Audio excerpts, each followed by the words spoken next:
This had to be my favourite fight in Alabasta so far. Bon Clay versus Sanji was absolutely brilliant. I love the way these two interact together. I think they both have really fun personalities that gel really well. They're complete opposites in a way. Sanji's like this cool, calm, collected guy that might be a bit too horny sometimes. And Bon Clay's this super eccentric, super over the top dance ballet person that but they both fight in a similar style, and watching them actually clash, it was almost like watching two break dancers fighting. It was really cool, and the animation looked incredible when they were like breakdance fighting and doing their kempo and kicks and all that sort of stuff. It looked really cool, like it looked really smooth and it was animated really nicely. But the main thing I loved about it was the interactions between these two, because like I said, they just mesh really well together as characters. Like seeing them two on screen together was so fun. Sanji nearly lost this fight as well due to his horniness. Like every time Bon Clay would turn into Nami, Sanji couldn't bring himself to hit him, and I guess that makes sense in a way, but it was just funny. Like every single time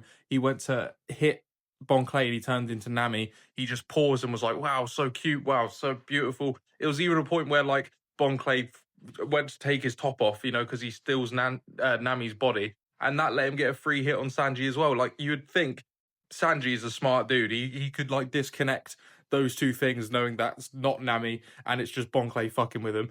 But Sanji's just a horny guy. It's just who he is. I mean, fair play to him, but it was just funny, and I think it made for a very entertaining little back and forth. I love Bon Clay as a villain. He's been one of my favorites so far in Alabasta. I just think he's super eccentric and again super fun to watch whenever he's on screen. He's so like over the top in everything he does, and he's just great. And I feel like he's really like creepy as well. But I feel like he has quite a good heart. You know what I mean?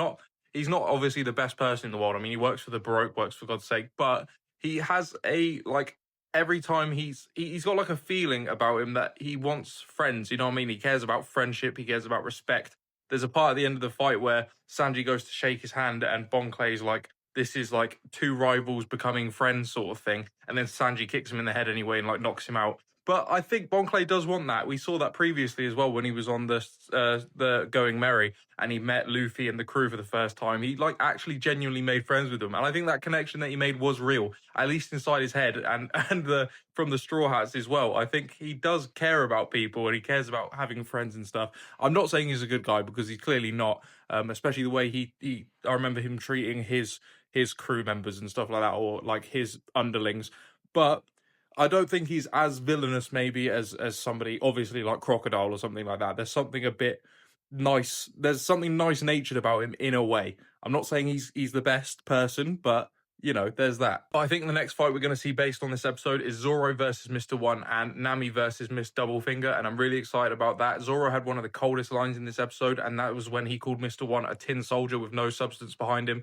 because Mr. One was saying, what is Zoro? He's just a member of like a low level crew that nobody cares about, that doesn't mean anything. And then Zoro flipped it on him and was saying like, what are you then? You're nothing. You're fighting for a utopia that's just exists by name. It doesn't mean anything. You just do what you're told. You're a puppet.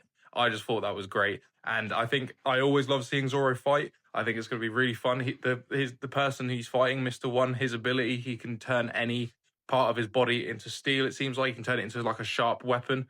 And I always just love seeing Zoro fight, so I'm excited for that, and I'm interested to see if Nami can maybe fight back and against this Miss Doublefinger. I don't even think we really know her abilities yet, but there's a lot of potential here for another fun fight. But yeah, Sanji versus Bon Clay was great. And at the end of the episode, just as Vivi is about to blow up the palace in order to get the attention of all the soldiers and everybody in Alabasta, Crocodile shows up with the king in his arm, an unconscious king in his arm, and announces that Luffy's dead to Vivi. And I mean, he's arrived, and now Crocodile is in Alubana, and things just got 10 times more serious because now Crocodile is here.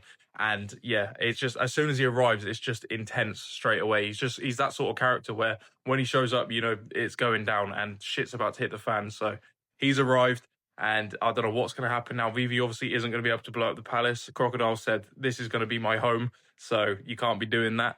So it's exciting, man. I'm excited to see what happens next.